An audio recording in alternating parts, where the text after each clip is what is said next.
Isa ka ba sa mga tao na mahilig magtiwala sa mga kaibigan? Ano ba ang mga kaya mong sabihin sa iyong kaibigan na hindi mo masabi sa iyong pamilya? Handa mo bang sirain ang tiwala ng kaibigan mo dahil sa pagsasabi mo ng totoo? Kung ganon mga kahuanatels, ay tunghayan niyo po ang istoryang ito na tiyak ay kapupulutan niyo ng aral. Basta walang naglagan. Yan ang laging linyahan ng magkaibigang Carmen at Sasha sa tuwing may sinasabi silang sikreto sa isa't isa. Para kasi sa dalawa, sila ang best partner in crime. Magkasanggang dikit. Kaya lahat ng sikreto nila o ginagawa nilang kalokohan, alam nilang dalawa. Higit pa sa magkaibigan ang turingan nilang dalawa. Hindi man sila sa iisang sinapupunan galing o magkadugo. Pero hindi naman hadlang iyon para magturingan sila bilang magkapatid. Sasha, sure ka ba na sa White House natin to dadalhin? Tanong ni Carmen kay Sasha habang naglalakad sila sa mahabang kalsada ng palengke at may daladalang mga libro. Oo nga, doon natin ibebenta ang mga libro na to. Basta, kapag nabenta natin to, kumain tayo. Nagugutom na ako eh. What if kumain tayo sa Jollibee? Suhestyon ni Carmen na kinalaki ng mata ni Sasha at nagustuhan rin ang ideya ni Carmen. Pwede rin sa McDo or Mang Inasal. Dagdag ni Sasha at mas lalo silang naging excited sa mga bibilhin nila pagtapos nila ibenta ang mga librong hawak nila. Pero, hindi ba ito hahanapin ng mga kaklase natin? Baka kasi hanapin nila ang mga libro na to. Ano ka ba, Carmen? Hindi na nila yan hahanapin. Saka isa pa, matagal na yan nawawala sa kanila. Hindi ba? At huwag mo sabihin sa akin, ngayon ka pa makokonsensya pagtapos ng nilakad natin. Hindi naman sa ganun. Hanapin na nga lang natin kung saan ang White House. Saan ba banda dito ang White House? Turan ni Carmen at hinanap na nga ng magkaibigan ang White House. Tinanong-tanong nila iyon sa mga taong nadadaanan nila. Hanggang sa may makita na silang dalawang malaking signage na nakalagay, White House. Carmen, ito na ata yun. Natutuwang sambit ni Sasha habang tinuturo ang signage. Kumunot naman ang noo ni Carmen habang tinitingnan ang tinuturong White House ni Sasha. Sure ka ba? Yan na yan? Mukha kasing hindi eh. Anong mukhang hindi? Yan oh, White House nga eh. Tsaka isa pa kitang-kita mo naman yung malaking bahay na white. Nakangiting turan ni Sasha pero parang hindi kumbinsido si Carmen. Bahala na nga, puntahan na lang natin at magtanong na lang tayo. Pinuntahan na nga ng dalawa ang tinuturo ni Sasha pero nasa gate pa lang sila, hinarang na sila ng guard. Yes ma'am, may kailangan po ba kayo? Dito po ba yung White House? Tanong ni Carmen. Oo iya, dito nga. Napangiti ang magkaibigan sa narinig nila sa guard. Sabi ko na sa'yo eh, dito yun. Bulong ni Sasha kay Carmen. Nabili po ba kayong libro? May ibebenta po kasi kaming libro. Malapad ng ngiting tura ni Sasha habang pinapakita ang mga librong dala nila. Napakamot naman sa batok ang guard habang salubong ang kanyang mga kilay. Nagkakamali yata kayo miss. Hindi dito yung sinasabi niyong bintahan ng libro. Hotel kasi to. Laglag ang balikat ang magkaibigan na sumakay sa jeep. Hindi kasi nila naibenta ang mga libro kaya nagpasya na lamang silang umuwi. Bumulong pa si Sasha kay Carmen na kulang ang kanilang pamasahe. Huwag mo sabihin Sasha na magwa 1, 2, 3 na naman tayo. Nag-aalalang saad ni Carmen. Hoy, huwag kang maingay. Ako na ang bahala. Basta, chill ka lang dyan ah. Kahit lagi naman nilang ginagawa ang ganoong diskarte, palagi ring nakakaramdam ng takot at kaba si Carmen. Pinili na lamang ni Carmen na umaktong normal nung iabot ni Sasha ang bayad kahit ang totoo, nanginginig na ang mga tuhod niya na baka mahuli na sila ng driver. Nakarating naman ang magkaibigan sa kanilang uuwian. Pinagtitinginan din sila ng mga nakakasalubong nila dahil sa malalakas nilang tawa. Akalain mo yun? Hotel pala ang White House na yun. Natatawang sambit ni Sasha at napahawak sa tiyan si Carmen na hindi mapigilan, mapahalakhak. Sabi mo kasi, doon tayo. Napahiya tuloy tayo. Naiiling na saad ni Carmen sa kaibigan. Parehas silang napahinto sa katatawa at naramdaman ang pagkulo ng kanilang mga tiyan. Nakakagutom pala yung ginawa natin, Sasha. Ang dami pa naman natin gustong bilhin. May pamakdo-makdo pa tayo tapos Jollibee pero sa huli pala ay nga. Tura ni Sasha at muli silang nagtawa ng magkaibigan. Hay nako, napa-absent tuloy tayo nang wala sa oras. Anong sasabihin nating palusot? Bukas na natin yan isipin, Carmen. Sa ngayon, umuwi na muna tayo. Nakakapagod din ang ginawa natin Saad ni Sasha kaya umuwi muna ang magkaibigan sa kani-kanilang bahay. Nandito ka na pala. Saan ka galing? Tanong ng ina ni Carmen.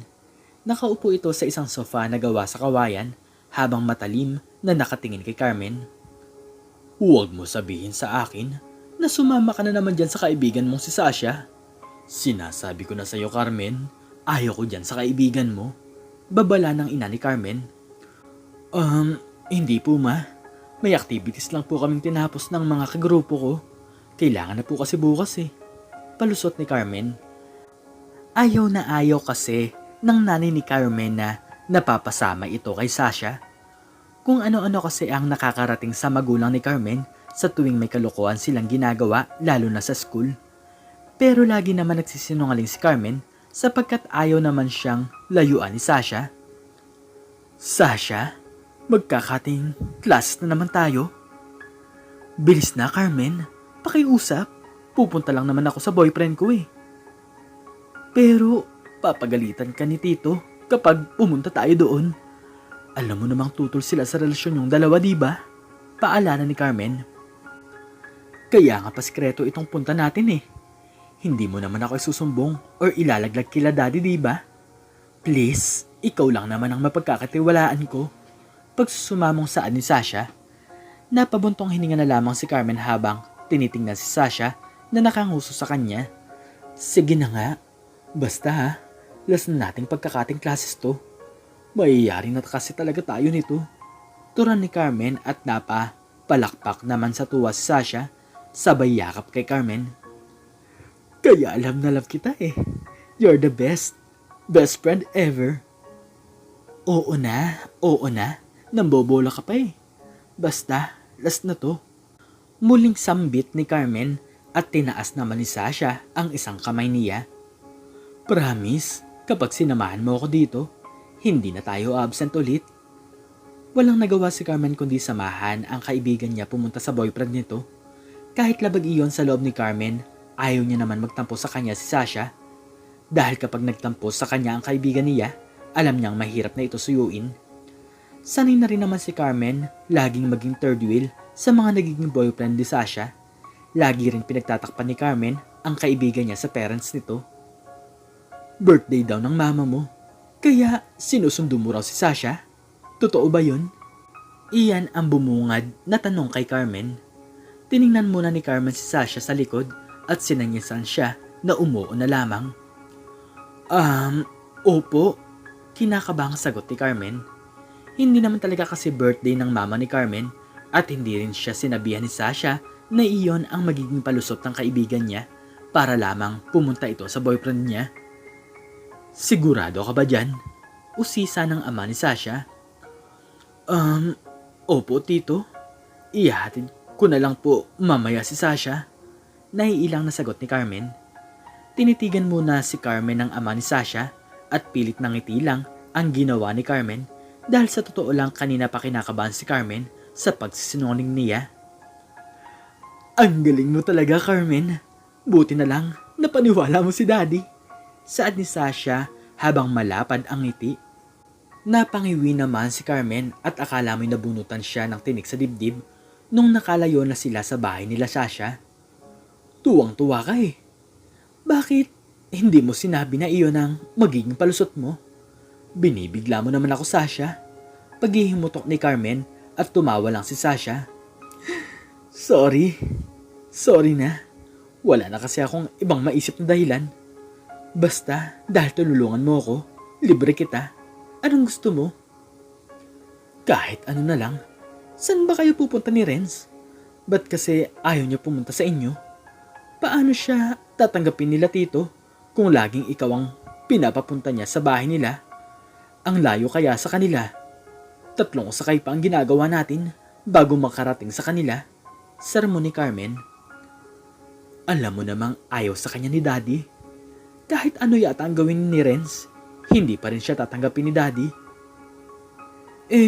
Paano nga tatanggapin? Hindi man lang nag-e-effort yung boyfriend mo. Umiiling-iling na tura ni Carmen sa kaibigan. Bumuntong hininga na lamang si Sasha at mumuso kay Carmen. Hindi rin naman talaga gusto ni Carmen ang boyfriend ni Sasha, pero bilang supportive na kaibigan, lahat gagawin niya para mapasaya lamang si Sasha. Nagpatuloy ang pagkikita ni Sasha at ng boyfriend nito, si Carmen, ang laging nagiging daan para magkita ang magkasintahan. Subalit hindi inaasahan ni Carmen ang binalita ni Sasha. Carmen, buntis ako. Nanginginig na sambit ni Sasha habang hawak ang isang pregnancy test. Nanlaki ang mga mata ni Carmen at mabilis niyang kinuha ang piti kay Sasha. Wait lang, totoo ba to? O prank lang ba to? Sunod-sunod na tanong ni Carmen sa kaibigan at tiningnan niya si Sasha na umiiyak na. Sasha naman. Carmen, hindi ko alam ang gagawin ko. Magagalit sa akin si Daddy. Tumatangis na wika ni Sasha. Sasabihin kaya natin to sa magulang mo? Tara na Sasha, sabihin natin to sa Daddy mo. Mungkahay ni Carmen pero umiiling-iling si Sasha habang umiiyak. Hindi pwedeng malaman ni Daddy na buntis ako. Sigurado, pag-ihiwalayin lang kami ni Renz. Mag-promise ka sa akin, Carmen. Hindi mo ito sasabihin kay Daddy, please. Pagmamakaawa ni Sasha. Nung mga oras na yon, hindi alam ni Carmen kung ano ang gagawin. Gusto niyang sabihin ito sa mga magulang ni Sasha, pero ayaw naman niyang baliin ang pangako nito kay Sasha. Ayaw niyang sirain ang pagkakaibigan nilang dalawa. Hanggang isang araw pumunta na ang magulang Sasha sa bahay nila Carmen. Carmen, nandito ang magulang ni Sasha. Hinahanap ka. Kunot noong lumabas ng kwarto si Carmen at nandoon nga sa sala ang mga magulang ni Sasha. May itatanong daw sa'yo. May ginawa ka na naman bang kalokohan? Taas na kilay na tanong ng ina ni Carmen. Po, wala naman po ma. Nandito po kami. Gusto lang po namin itanong kay Carmen kung saan nakatira ang boyfriend ni Sasha. Ilang araw na kasing hindi na uwi si Sasha. Saad ng ina ni Sasha. Carmen, iha, alam naming ilang beses mo nang pinagtakpan ang anak namin. Pero sana kahit ngayon lang magsabi ka ng totoo.